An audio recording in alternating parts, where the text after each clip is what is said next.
to the table, literally nobody else in this country can.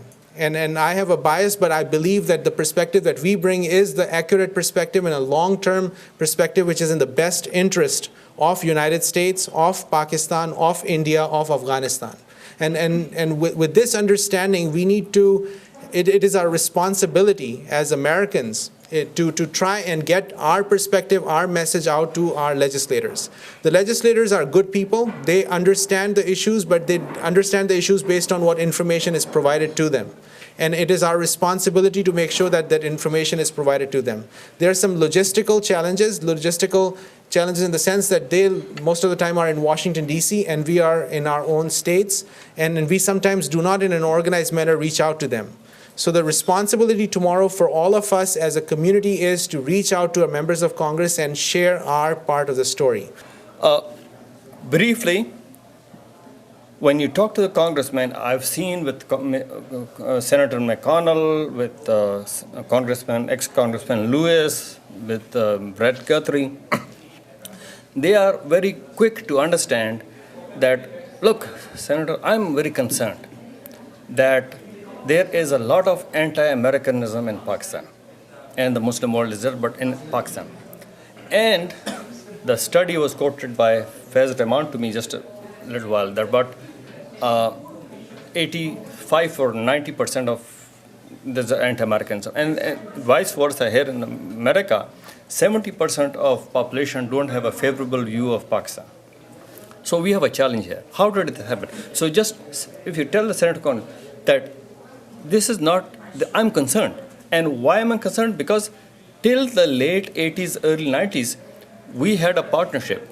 And the United States had a partnership with the largest Muslim country, strongest Muslim country, mentioned briefly CENTO, and 3 decades of cooperation between the leaders of Pakistan and US, which culminated in the victory in Afghanistan. Mention that, please, that was the reason that there were 3 decades of cooperation. And I tell them that I want that level of cooperation plus much more. I want economic cooperation, security cooperation in the best interests of US, because until Pakistan is stable and strong, we are not going to make not only progress in Afghanistan, but in the whole of the Muslim world. Within a short period of time, I'm finding out a lot of things that if we start doing, we can literally catch up what we missed in the last 50 years, we can catch up in 5 years or less. I have in the last 3 months literally had closed door meetings with 2 congressmen and Senator Casey in my factory in Los Angeles, and had a closed door meeting with a small group of people. And here's the kind of, I think, the key thing is, as I start, and I know Najib was there in the couple of meetings and everything. And what is the future of the Pak-US relation?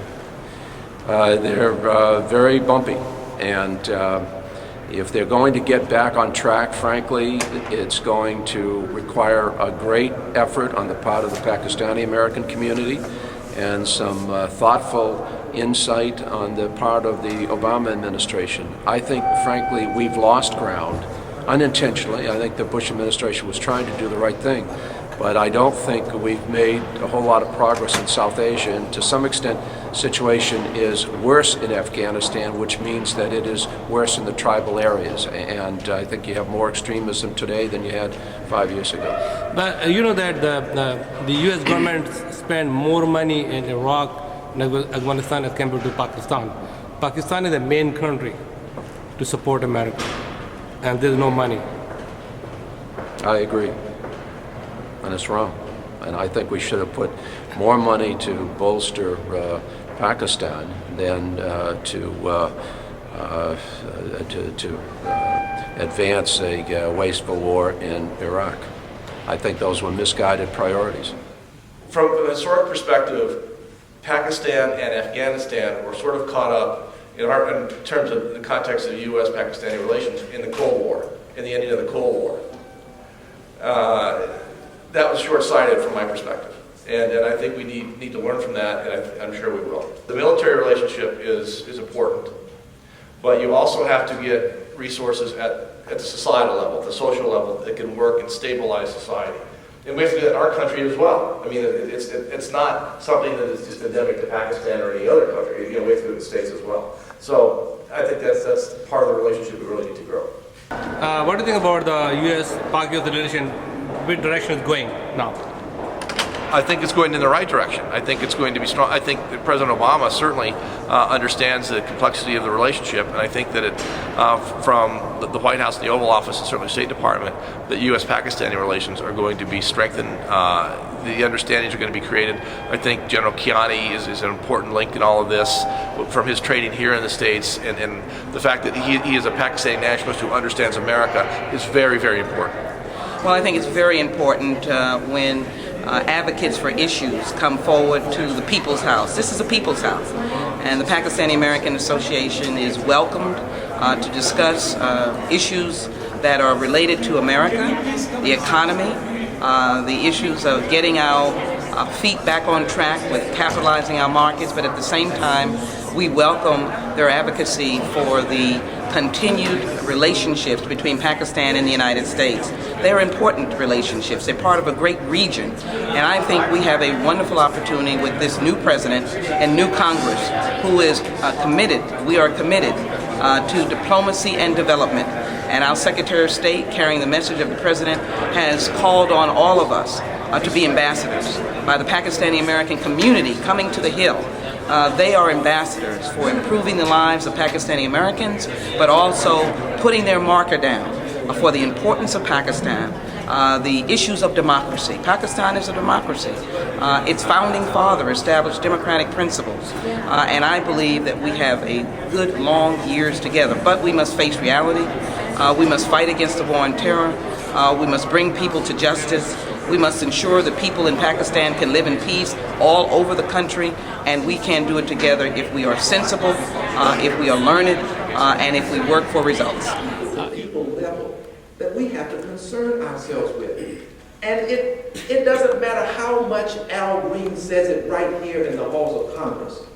We've got to get that message to the people in Pakistan, so that they will know that there are people here who want to see the kind of positive change take place that we're talking about. I think it is absolutely the right thing to do for people to come to Congress and to meet with their representatives and to share their ideas and ideals as to how the issues of our day should be developed. Because if you think about it, the members of Congress are representatives, which means that they represent the views of their constituents. And they cannot be effective representatives if they don't hear from their constituents. So this is the way for a representative democracy to function. The representative hearing from the constituents and then incorporating the views of the constituents into the policies and the debates of our time. I think that President Obama has already indicated a willingness to work with governments around the world. Very few presidents have been as bold as President Obama in indicating a willingness to extend a hand of friendship and to make sure that diplomacy has a chance. If you give diplomacy a chance, you're going to give peace a chance. The best way to assure that we can have peace is to make sure that diplomacy has its opportunity to prevail. I think President Obama desires diplomacy, and I think diplomacy is what leads to peace. The great question of our time is not whether a superpower can police the world. We have demonstrated an ability to police the world. The great question of our time is, can a superpower bring peace to the world? I think President Obama has an opportunity to go beyond policing and move to that phase of governance that brings peace.